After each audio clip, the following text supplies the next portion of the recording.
J'ai terminé la semaine dernière en posant la question, si j'ai cette vie-là en moi, si j'ai cette vie-là en moi, que Dieu m'appelle à saisir, pourquoi j'ai encore tant de combats? Pourquoi j'ai encore tant de défaites? Pourquoi je retombe toujours dans les mêmes choses? Pourquoi je fais encore les choses que je ne veux pas faire, puis ce que je veux faire, je n'arrive pas à le faire? Pourquoi je parle encore comme ça avec mes enfants? Pourquoi je me suis encore emporté comme ça? Pourquoi j'ai été voir telle chose? Pourquoi j'agis encore comme ça que je n'aime pas? Si j'ai tout pleinement, pourquoi je ne vis pas cette liberté-là? Ce qu'on a vu la semaine passée, c'est à partir de Genèse jusqu'à Jésus-Christ. Là, on va regarder le reste du Nouveau Testament. Ce verset-là, saisis la vie éternelle à laquelle tu as été appelé, il n'est pas complet. Le verset complet, c'est « Combat le bon combat de la foi. Saisis la vie éternelle à laquelle tu as été appelé. » Paul nous dit, dans ce verset-là, il soulève qu'il y a un combat. Et la Bible nous dit aussi que c'est possible de vivre dans la victoire, de vivre dans la paix, la sérénité, une joie parfaite, une paix inexplicable. Mais il y a un combat. Mais le combat que Paul parle ici, ce n'est pas de se battre, de se débattre pour essayer d'être une meilleure personne, de se débattre pour ne pas faire ce que je n'aime pas. Ce n'est pas essayer de se débattre avec ces choses-là, de combattre avec ces choses-là. C'est un combat de la foi. Qu'est-ce qu'il veut dire?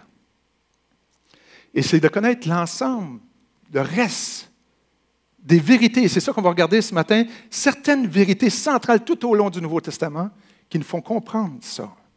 Donc, la première des choses, c'est de comprendre l'intention de Dieu. C'était quoi l'intention de Dieu au début? C'était créer l'être humain à son image. Dieu créa les êtres humains à son image. Il les créa hommes et femmes. Hommes et femmes. Hommes et femmes. Vous savez, il y a un débat en ce moment même qu'on ne veut plus parler de masculinité ou féminité. C'était des hommes qui ont créé ça. Non, ça n'existe plus. Il n'y a plus de masculinité, féminité. Tout le monde est la même chose. Tu décides ce que tu veux être. Dieu a créé hommes et femmes à son image. Et ça, c'est très important. Dieu a voulu créer l'être humain à son image, c'est son intention depuis le début, pour être en relation avec lui. De même nature que Dieu, pour être en relation avec lui. Donc maintenant, son intention est toujours la même. La raison que Jésus est mort sur la croix est toujours la même. Son intention, c'est de restaurer l'image de Dieu en nous. Je vais peut-être brasser des choses, là. Quand Jésus est mort sur la croix, puis qu'il dit qu'il nous a sauvés, ce n'était pas pour nous avoir une place au ciel. Et moi, je l'ai communiqué souvent comme ça. Si tu meurs aujourd'hui, est-ce que tu penses que tu vas être avec Dieu au ciel? Mais le but du salut de Dieu, ce n'est pas de nous donner une place au ciel. Ça l'inclut ça. Mais le but du salut de Dieu, c'est de nous restaurer dans notre relation avec Dieu et restaurer l'image de Dieu en nous. Et ça, c'est aujourd'hui. Ce n'est pas quand je vais mourir. C'est aujourd'hui. Le Nouveau Testament parle que de ça. Afin qu'on puisse saisir la vie à laquelle on était appelé, Dieu veut restaurer cette image. Et moi, ça me fascine à quel point c'est un fil conducteur dans tout le Nouveau Testament. Regardez quelques exemples. Vous êtes, Paul dit ça aux Colossiens, vous êtes revêtus de la nouvelle nature. Vous êtes des êtres nouveaux que Dieu renouvelle continuellement à son image.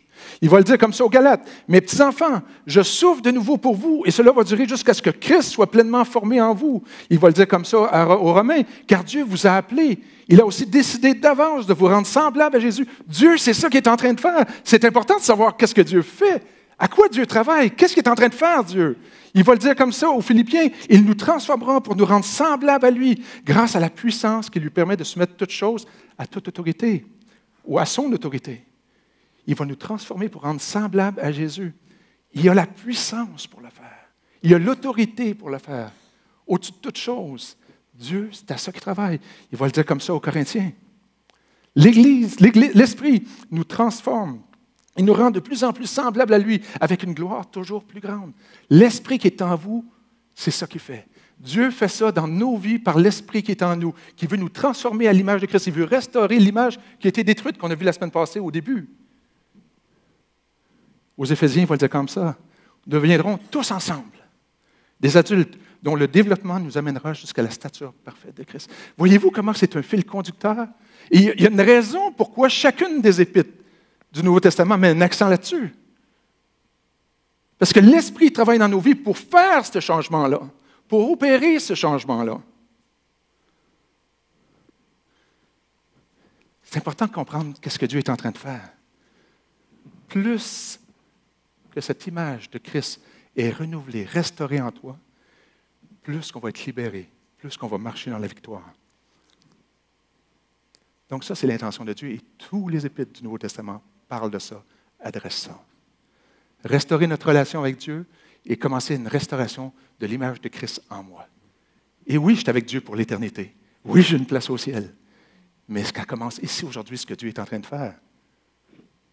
OK, une autre vérité, une autre réalité à comprendre, c'est le mot « sauver ». Le mot « sauver » en grec, c'est « sozo ». « Sozo » qui veut dire « sauver de cette séparation avec Dieu ». Ça a été fait. Mais le mot « sauver » est aussi traduit parfois par « guérir »,« libérer »,« délivrer ». Délivrer de cette incapacité de saisir la vie. Libérer de cette incapacité de saisir la vie. Je suis guéri de ce qui m'empêche de saisir la vie. Le mot « sauver » veut dire ça aussi. Donc, dans le Nouveau Testament, le mot « sauver », dans toute la Bible, est utilisé de différentes manières. Et je l'ai déjà mentionné, mais je vous le répète parce que c'était important pour comprendre la suite de l'avant-midi. Donc, on est sauvé. On a été sauvé de la conséquence du péché quand on est à Jésus. On peut avoir un accès à Dieu maintenant, à toutes les promesses de Dieu, à tous les privilèges de cette vie de Dieu. On a été sauvés de la conséquence du péché. En théologie, ils appellent ça la justification. Maintenant, nous sommes sauvés de la puissance du péché. Ou on pourrait dire, on est en train d'être sauvés de la puissance du péché. La Bible ou la théologie appelle ça la sanctification. C'est Dieu nous transforme. C'est de ça qu'on parle ce matin. Dieu nous transforme et nous sauve, nous libère de la puissance du péché aujourd'hui dans notre monde, maintenant. Là. C'est ça qu'il est en train de faire dans ma vie pendant que je vous parle. Puis il le fait. Je connais mon cœur. C'est ça qu'il fait dans votre cœur. C'est ça qu'il va faire quand vous arrivez à la maison, au travail, dans votre milieu, où vous vivez. Puis un jour, on va être sauvé de la présence du péché. La théologie appelle ça la glorification. On va être dans la gloire avec Christ, avec Dieu. Donc aujourd'hui, on va parler de celui du milieu. Dieu nous sanctifie. Dieu restaure l'image de Christ en nous. Ça va? OK. On continue. On vient à notre image ici. Donc, l'intention de Dieu, c'est de restaurer l'image de Dieu pour qu'il désire nous sauver, nous guérir, nous libérer, nous délivrer pour qu'on puisse expérimenter pleinement la vie à laquelle on est appelé. Paul, aux Corinthiens, va parler de 3 types de personnes. Quand là, on veut savoir pourquoi je ne la vis pas pleinement, cette vie-là, pourquoi je vis encore dans la défaite, pourquoi je ne vis pas les victoires, pourquoi je retombe toujours dans les mêmes pièges, les mêmes problèmes. Et donc, Paul va parler de 3 types de personnes à l'Épître aux Corinthiens. Il va parler, premièrement, de la personne livrée à elle-même. Elle ne reçoit pas ce qui vient de Dieu, l'Esprit de Dieu vient de l'Esprit de Dieu. À ses yeux, c'est une pure folie. Il était capable de les comprendre. Donc, cette personne-là, c'est la personne qui est en bas ici. Elle va selon ses propres moyens, appuie sur ses propres ressources, elle fait ses propres choses pour essayer de combler ses besoins essentiels de l'être humain, qu'on a tous, hein? On les a tous, ces besoins-là. Donc, c'est l'homme livré à elle-même, l'homme naturel, le vieil homme, la chair, c'est toutes des différentes terminologies que la Bible utilise pour parler de cette ressource-là qu'on a en bas. On va par nos propres moyens. L'homme naturel, le vieil homme. Là, il va parler d'une deuxième personne. La personne dirigée par l'Esprit, au contraire, peut avoir un jugement juste sur tout. Elle reste elle-même indépendante du jugement d'autrui. Puis là, qui connaît la pensée du Seigneur? Eh bien, nous, on a l'Esprit de Dieu en nous. Nous, on connaît la pensée de Dieu. Hein? Quand il dit « Ayez en vous les pensées qui étaient en Jésus-Christ », on l'a. On a un jugement juste sur tout. On n'est pas influencé par ce que les autres peuvent penser de nous autres. Wow, c'est ça qu'on est. C'est ça qu'on est. Cette personne-là a un jugement juste dans ses choix, dans ses décisions, dans la compréhension des situations. Elle a un jugement juste. Elle sait qui elle est. Elle n'est pas affectée par ce que les autres pensent. Elle connaît son identité. Elle connaît sa valeur. Elle expérimente la paix, la joie comme Dieu parle. Elle se sait aimer, elle se sait sécure. Mais c'est tellement pas ça que je vis. Je me débat encore avec mon estime, avec mes insécurités. Là, Paul va parler d'une troisième personne. je n'ai pas pu vous parler comme à des personnes dirigées par l'Esprit, mais comme à des personnes dirigées par leur être naturel. Ces gens-là sont des enfants de Dieu, qui ont donné leur vie à Jésus. Mais il est obligé de leur parler comme s'ils ne l'avaient pas fait, parce qu'ils continuent à vivre comme s'ils n'avaient pas accès à la présence de Dieu, à cet Esprit de Dieu-là. Il ne dit pas qu'ils n'ont pas l'Esprit de Dieu, mais ils sont comme s'ils ne l'avaient pas. Comme s'ils n'avaient pas accès à Dieu. Comme s'ils devaient faire tous leurs efforts, se débattre pour essayer de devenir la personne que Dieu dit qu'ils devraient devenir. Je vais vous donner un exemple de la chenille et du papillon. Une chenille, c'est une chenille. Éventuellement, elle va devenir un papillon. Okay? On va le regarder à l'écran, c'est toujours mieux, une image vaut mille mots. La chenille qui devient un papillon. La première personne qui est une personne qui vit l'homme naturel, qui vit selon les ressources qu'il a sans Dieu, parce qu'il ne connaît pas Dieu, c'est la chenille. C'est une chenille qui vit comme une chenille. Donc, elle a le goût de manger le beau feuillage tendre dans le haut d'un arbre, puis elle va prendre tranquillement, elle va monter sur le long du tronc, ça va prendre des jours, des heures, elle est exposée à toutes les intempéries, tous les ennemis pour se rendre en haut. Puis elle se dit, oui, il doit y avoir quelque chose de bon en haut, ils s'en vont tous là. La deuxième, c'est un papillon qui agit comme un papillon. Elle s'envole. Elle sait ce qu'il est. Il va manger tout de suite le fruit tendre qui a été promis. La troisième personne qui vit comme s'il n'y avait pas l'Esprit, parce qu'il vit comme s'il n'y avait pas accès à Dieu, aux promesses de Dieu, c'est un papillon qui agit comme une chenille, qui doit faire tous ses efforts pour aller, donc elle a ses belles ailes en arrière, puis elle grimpe tout le long du tronc, le coup de vent arrive, elle s'agrippe, puis elle monte chaque épreuve, ça la met à terre pour aller manger. Un jour, je vais goûter aux promesses de Dieu. Un jour, je vais devenir un papillon. Au lieu de découvrir qu'elle l'a, qu'elle l'est déjà.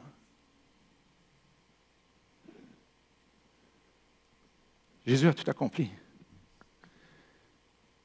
Je n'ai pas pu vous parler comme à des personnes dirigées par l'Esprit, mais comme à des personnes dirigées par leur être naturel. Un autre exemple ici.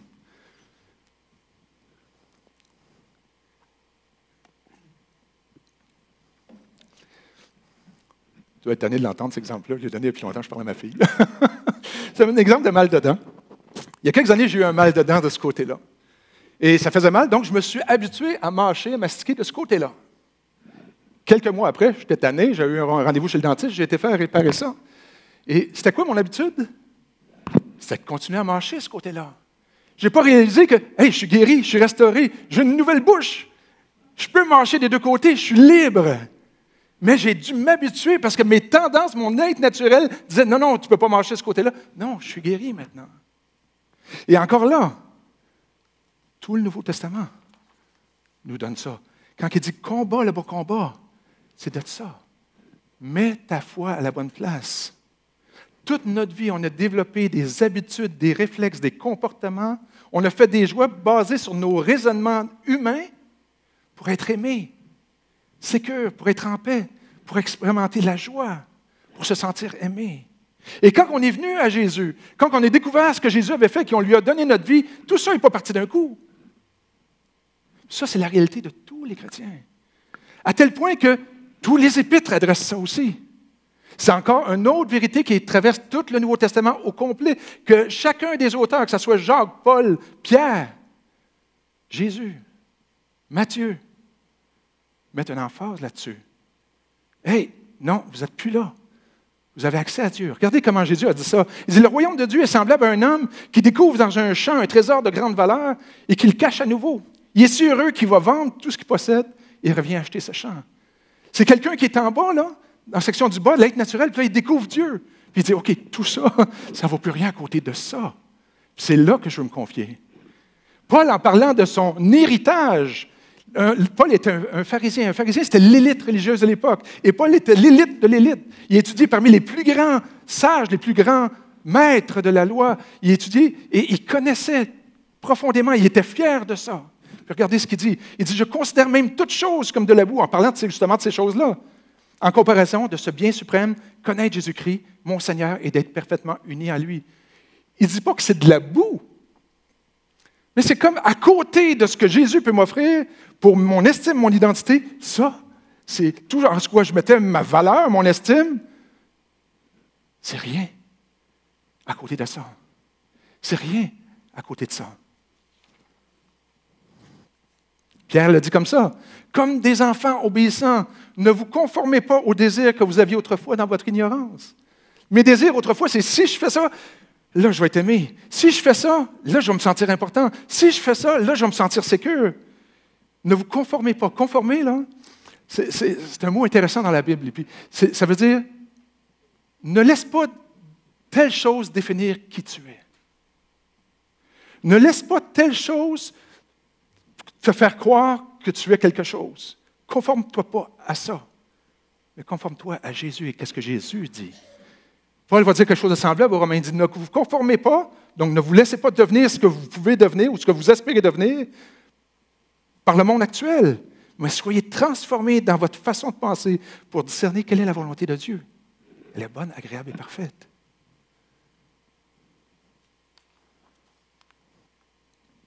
Jacques va le dire d'une autre manière.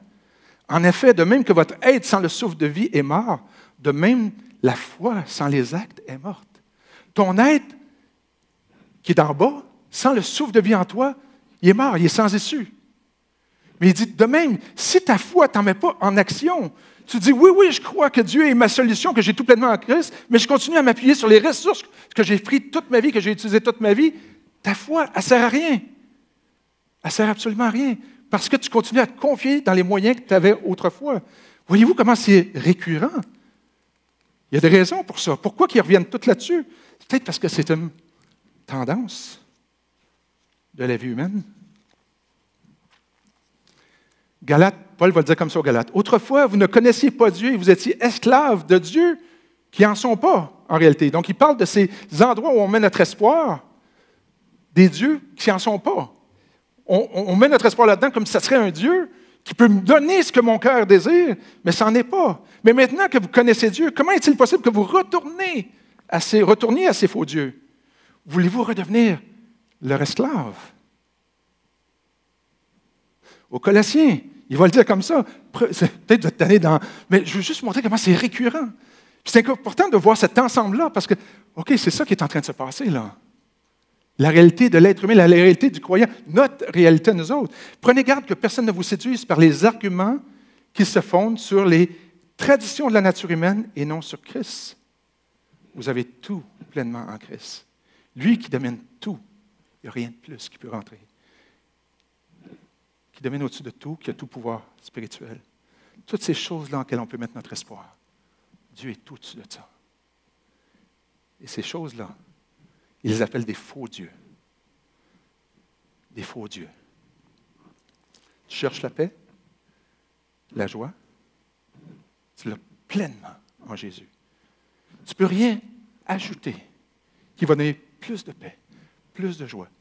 Tu cherches la sécurité, tu cherches ta valeur, tu l'as pleinement en Jésus. Il n'y a rien que tu peux faire qui va t'en donner un petit peu plus.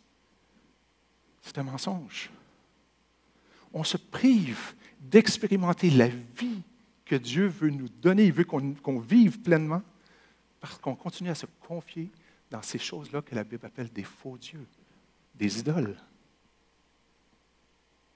Les gens, les Colossiens, ou les Corinthiens, ou l'Église de Galate, croyaient en Jésus. Ils mettaient leur foi en Jésus.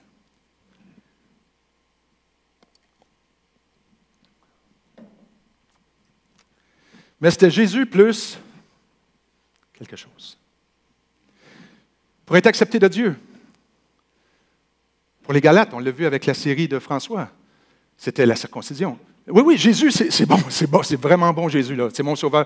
Mais ça prend aussi la circoncision pour être accepté de Dieu.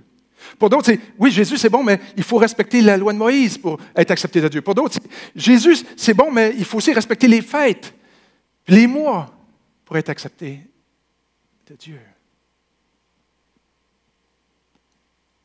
Est-ce que ces choses-là sont mal? Non. Mais si on pense que ça prend ça, en plus de Jésus, c'est là qu'on se prive. On empêche l'œuvre de Dieu d'agir en moi. Parce que je ne mets pas ma foi à ma bonne place.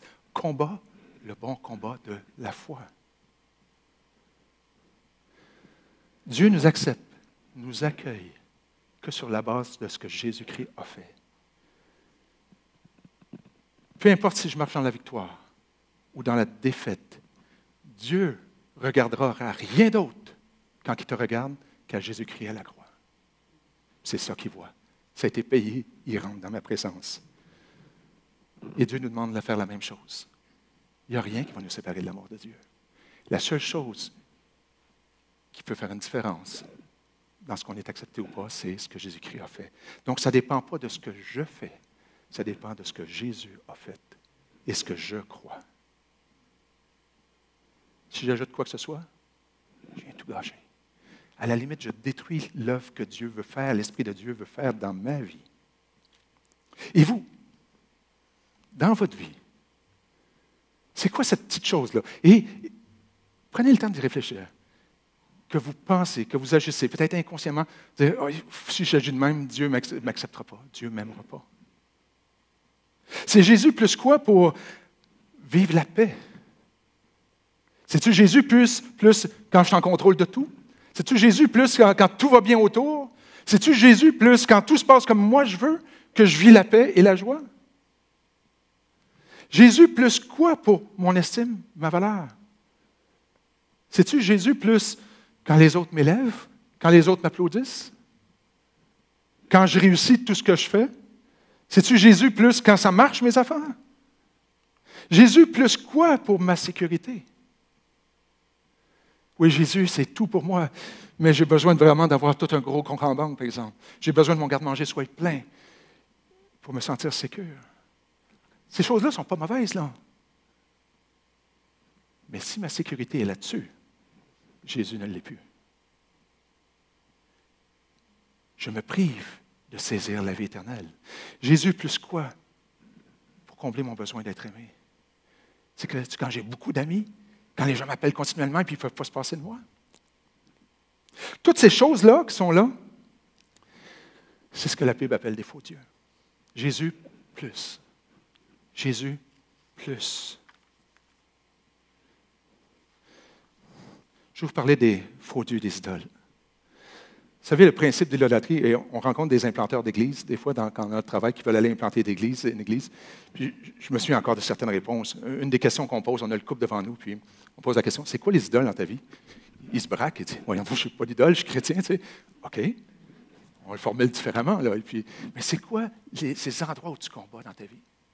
C'est quoi qui prend le dessus dans ta vie? Où Dieu a besoin de venir guérir, où tu as besoin d'expérimenter la vie, la liberté. Une idole, c'est quelque chose qu'on considère comme central, essentiel à ma raison d'être, pour mon identité, pour ma paix, en dehors de Jésus.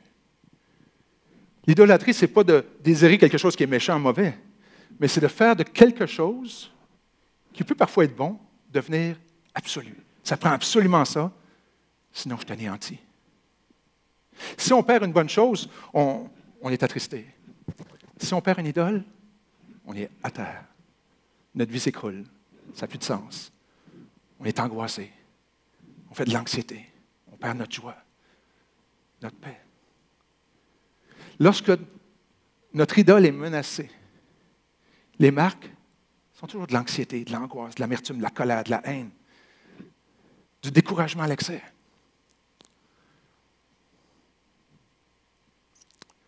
Ce matin, je me préparais. J'ai dit à Cindy, je fais tellement d'anxiété ce matin. Est-ce que je vais dire les bonnes choses? Est-ce que je vais arriver à parler comme il faut? Est-ce que les gens vont apprécier ce que je vais dire? Une idole qui est de là. Je connais mes idoles dans ma vie. J'en connais quelques-unes, en tout cas. Je les reconnais quand ils viennent. J'ai dit, non, j'ai tout pleinement en Christ. Puis ça m'a immédiatement amené une paix. Les chants ce matin m'ont rempli de ce repos-là, cette paix-là. Puis je me suis dit, je m'en fous de tout ce qui peut. Pas je m'en fous, là, mais comprenez-moi. Je ne veux pas que ma sécurité, ma joie, ma paix, mon estime dépendent de l'appréciation ou de la performance ou de comment je vais livrer les choses. Les idoles, c'est les structures profondes qui sont dans notre être, qu'on a développées tout le long de notre vie. Nos raisonnements, ces façons de penser sont ancrées bien profondément en nous. Et vous savez, les idoles n'ont aucun pouvoir autre que celui qu'on leur donne. Mais en fait, il y en a un. Vous savez, ils nous tiennent prisonnières, en fait. Parce que quelqu'un qui vibre à l'appréciation des autres, un coup qu'il ne l'a pas, là, il en faut, et puis il faut que j'en fasse plus. Et donc, ils nous tiennent prisonnières. Jérémie dit ça, le livre de Jérémie. « Elles accaparent nos cœurs, nous rend esclaves », Ézéchiel va dire. Et la raison pourquoi on s'appuie sur ces faux dieux-là, qu'on a autour de nous, qu'on essaye de contrôler, c'est qu'on veut être en contrôle de nos vies. Mais finalement, ces choses-là en lesquelles on se confie pour être en contrôle de nos vies, c'est eux autres qui prennent le contrôle sur nous autres, puis nous tiennent enchaînés. Et Dieu nous a sauvés, libérés, guéris. Combat le bon combat de la foi. On continue à croire des mensonges. On croit. Et ici, je ne parle pas de démons ou d'entités démoniaques. Je parle de ces tendances de mon cœur, les affections de mon cœur que j'ai développées tout au long de ma vie. Pourquoi qu'on échoue à marcher dans la victoire? La réponse, c'est qu'il existe quelque chose d'autre dans ma vie qui est une bouée de salut, un sauveur, que je crois qui est un sauveur à la place de Jésus. Puis la clé d'une liberté, c'est de reconnaître ces choses-là et les remplacer par le message de l'Évangile. Comment reconnaître les faux dieux? David priait, « Sonde-moi, ô Dieu, connais mon cœur, examine mes pensées, vois mes soucis, regarde si je suis sur une mauvaise voie et conduis-moi sur la voie qui mène à la vie. » Dieu sonde mon cœur. Et pour faire ça, il faut s'arrêter, comme disait Jenny tout à l'heure, il faut prendre le temps d'écouter Dieu, il faut se mettre à l'écoute de Dieu. Sonde mon cœur, montre-moi, Seigneur, est-ce qu'il y a une place? Et on peut poser des questions. Qu'est-ce qui, si je devais échouer ou si je devais le perdre, m'enlèverait tout désir de vivre ou me mettrait à terre, m'anéantirait, me découragerait? Vous savez, si on veut la saisir, cette vie-là, pleinement, il faut se les poser, ces questions-là, et voir c'est l'endroit-là où mon cœur résiste à l'Évangile. C'est quoi mon pire cauchemar? Qu'est-ce qui m'inquiète le plus? Sur quoi je m'appuie? Ou qu'est-ce qui me rassure lorsque les choses tournent mal ou deviennent difficiles? Quand quelque chose ne marche pas, pour moi, là, mon réflexe, c'est, là, je me débat. Il faut que ça se règle vite, il faut rétablir tout de suite ça. Au lieu de dire, OK, on va regarder la situation, et puis, non, ma tendance, c'est, je suis la solution. Tout de suite, puis il faut que ça se passe vite. Paul, aux Galates, c'est aussi quelque chose que je vous dis plusieurs reprises, il va parler du fruit de l'esprit. C'est l'amour, la joie, la paix, la patience, l'amabilité, la bonté, la fidélité, la douceur, la maîtrise de soi. Si on est animé par l'esprit, non pas par notre nature humaine ou nos faux dieux, c'est ça qu'on va vivre. Donc, si on ne vit pas ça, mais on vit les autres fruits qui parlent de l'amertume, de la haine, de la querelle, de la jalousie, de la colère, des rivalités, des dépendances, des paniques, de l'angoisse, de l'inquiétude, de la peur, de l'amertume, ça veut dire qu'il y a quelque chose, ça pourrait dire qu'il y a quelque chose là, qui m'anime en dedans, là, qui n'est pas Christ, qui n'est pas l'Esprit de Dieu. Et c'est quoi cette chose-là? Pourquoi ça m'affecte à ce point-là? Ces sentiments indiquent qu'il y a une espérance dans laquelle je m'appuie qui n'est pas la bonne. Quelle est cette chose qui revêt trop d'importance pour moi en ce moment, qui me fait vivre ces sentiments?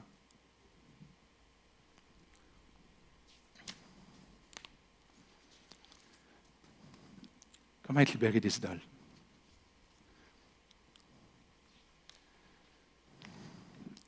Pourquoi on se tourne toujours vers ces faux dieux-là? C'est parce que c'est ça qu'on a toujours appris. C'est ça qu'on nous communique tout le temps, tout le tour. Parce qu'on n'avait pas d'autre source. La vie a un sens, j'ai de la valeur seulement si je performe, seulement si les gens m'apprécient, seulement si je suis correct en argent, seulement si les gens me reconnaissent, seulement si. Une fois qu'on est conscient de ça, Paul, comment se libérer, comment vivre la liberté que Dieu promet? Quelqu'un a demandé un jour à Paul, qu'est-ce qu'il faut que je fasse pour être sauvé? Vous vous souvenez de la réponse de Paul? Dans les Actes, crois au Seigneur Jésus. et tu seras sauvé. En passant, là, une petite parenthèse, je la prends quand même, le temps, là. Les épîtres, là, c'est écrit aux chrétiens. Toutes les épîtres sont écrites aux chrétiens. Donc, il y a des versets, des fois, donc, c'est par la grâce que vous êtes sauvés par le moyen de la foi. Ce n'est pas le fruit de vos œuvres. C'est un don de Dieu, ce n'est pas le fruit de vos œuvres. Il parle aux chrétiens qui sont déjà sauvés. Il parle du deuxième sauvé. C'est par la grâce que vous allez expérimenter la liberté d'être guéri. Ce n'est pas le fruit de vous qui vous combattez avec vos autres idoles. Faites juste mettre la foi à la bonne place. Donc, comment être libéré? Crois au Seigneur Jésus et tu seras sauvé. Donc, ce n'est pas encore là à propos de ce que je dois faire, mais à propos de ce que Jésus a fait. Quand Paul dit « Menez votre vie dans la présence du Saint-Esprit, vous n'obéirez pas au désir qui anime l'homme livré à lui-même, l'homme naturel, la chair, la nature humaine. » Donc, le Saint-Esprit est là, puis il nous interpelle. Le Saint-Esprit nous rappelle les choses de Jésus. Le Saint-Esprit nous rappelle vraiment ces choses-là, met en lumière ces choses-là, comme David a prié, « Sonde mon cœur, ô Dieu. » Et l'Esprit le fait, il sonde notre cœur, il met en lumière les choses. Et là, on peut éteindre l'Esprit, on peut l'attrister ou se mettre à son écoute. Paul va dire ça ici, il dit, « Menez à bien. » D'autres versions vont dire, « Travaillez à votre salut humblement, car Dieu agit. » Dieu est en train de restaurer l'image en toi. Dieu veut restaurer, veut te faire saisir la vie. Donc, ton travail, mets-toi à l'écoute. Regarde ces endroits qui sont des faux dieux dans ta vie, des faux raisonnements. Il va le dire comme ça ailleurs. Nous renversons les faux raisonnements qui nous empêchent de connaître Dieu en amenant toute pensée captive à Christ. Ces faux raisonnements-là que je pense que ça va me donner la paix, ça va me donner la joie, ça va combler mon cœur profondément.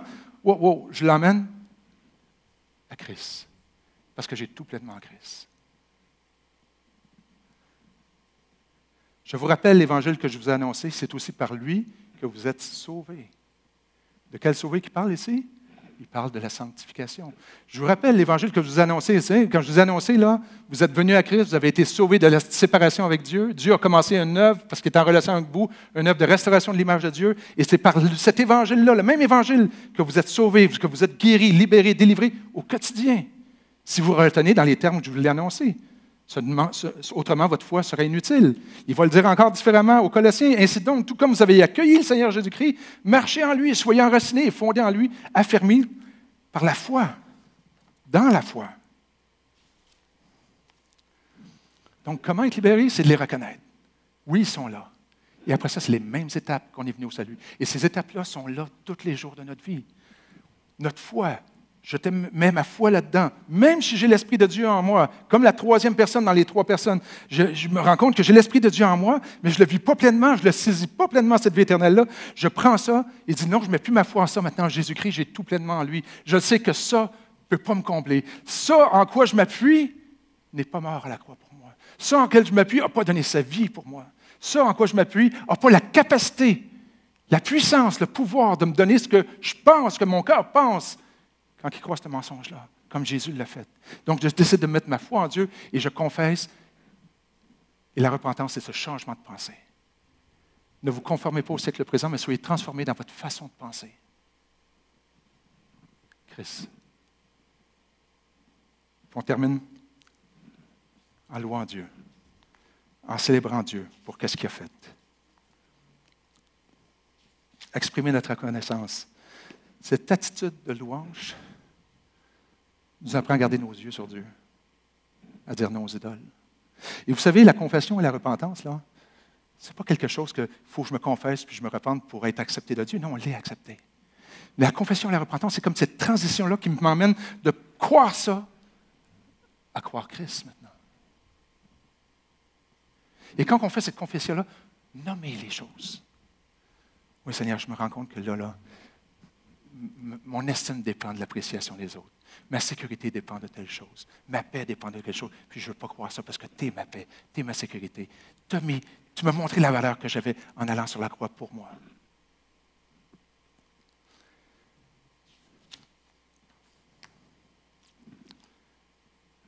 Si on reconnaît les idoles, nos faux dieux, nos faux espoirs dans notre vie, puis qu'on fait ce pas-là, de foi, de confession, de repentance, ça ne veut pas dire que les idoles vont disparaître à tout jamais. Mais on s'exerce à les reconnaître et à dire non, de plus en plus facilement. C'est la croissance en maturité vers la stature parfaite de Christ, où un jour, on va être délivré totalement. mais on peut déjà expérimenter cette vie que Dieu a pour nous. De toute votre pensée, tendez vers les réalités d'en haut qui est dit. Jésus a dit, cherchez premièrement les choses d'en haut et non pas vos moyens sur terre. On n'est pas seul. Dieu a créé l'Église. Dieu a formé l'Église. Dieu a pensé l'Église, qui est nous, la communauté des croyants, pour qu'on puisse s'encourager les uns les autres. 61 fois dans la Bible, c'est dit les uns les autres. Aimez-vous les uns les autres, supportez-vous les uns les autres, encouragez-vous les uns les autres. On a besoin les uns les autres pour s'encourager. Hey non, laisse-toi pas abattre. Tu es quelqu'un à cause de Christ. Regarde comment Dieu t'a aimé. Mets ton espoir là. Ça ne veut pas dire qu'il ne faut pas faire des choses, mais je ne fais pas des choses pour essayer de gagner la paix. Je fais des choses parce qu'il y a des problèmes à régler ou des situations à régler. On a besoin les uns les autres. Je termine avec ça. Je peux inviter l'équipe de louange à avancer. Paul parle aux chrétiens qui ont une foi solide d'Éphèse, qui ont eu un impact dans la ville. Il leur dit qu'il ouvre vos yeux à sa lumière, afin que vous compreniez à quelle espérance il vous a appelé, afin que vous saisissiez cette vie à laquelle il vous a appelé. Quelle est la richesse et la splendeur des biens destinés à ceux qui lui appartiennent? Et quelle est la puissance extraordinaire dont il dispose pour nous, les croyants? C'est constant dans le Nouveau Testament parce qu'il sait que c'est notre combat de tous les jours, de continuer à se confier dans ces habitudes qu'on avait, dans les faux dieux qu'on avait. C'est notre tendance, c'est pour ça que ça revient dans chacune des épîtres. Dieu veut qu'on le voie, ça. Vous savez, Jésus a 2 fois qu'il dit que Jésus a pleuré. Une fois, c'était Lazare est mort, puis il arrive à la tombe, puis il venait de dire à Marthe et Marie, il dit, non, il n'est pas mort. Il dit, je suis la résurrection et la vie. Et puis, même s'il serait mort, il va vivre. Et puis là, il arrive, puis il voit tout le monde pleurer, puis les gens disent, vous voyez comment il l'aimait, il pleure. Non, Jésus ne pleurait pas pour ça, parce qu'il voyait ces gens-là pas comprendre qui est Jésus. Puis l'autre fois où il pleurait, c'est quand il est sur Jérusalem, il arrive à Jérusalem, puis il pleure. Puis il dit cette phrase-là, si seulement tu avais toi aussi reconnu aujourd'hui ce qui peut te donner la paix. Saisis. Combat le bon combat de la foi. Saisis la vie éternelle à laquelle tu as été appelé.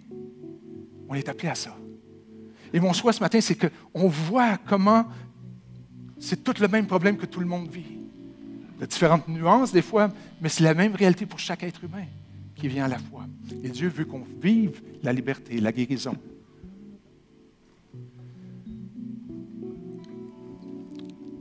On va chanter une chanson. Je vais prier avant. Seigneur, merci parce que ton message est tellement clair. Tu nous informes de ce qui se passe. Tu nous as mis au courant, tu nous as révélé l'intention de ce que tu es en train de faire dans nos vies et tu veux qu'on le comprenne et qu'on soit participant avec toi, mais pas en se débattant, mais juste en te faisant confiance, en mettant notre foi en toi. Seigneur, ma prière aujourd'hui, c'est que chacun de nous, on puisse voir, que tu puisses sonder nos cœurs et mettre en lumière ces choses qui nous empêchent de saisir la vie et qu'on puisse y renoncer et dire non, c'est Christ seulement. Et qu'on se tourne vers toi parce qu'on a tout pleinement en toi. Merci Seigneur Jésus pour tout ce que tu as fait. Merci pour qui tu es, pour l'amour que tu nous as manifesté. Et qu'on puisse ensemble s'encourager à grandir dans notre foi. Et qu'on puisse ensemble de plus en plus saisir cette vie à laquelle tu nous as appelés et expérimenter cette liberté, cette valeur, cette sécurité, cette paix qui vient que de toi. Merci Jésus.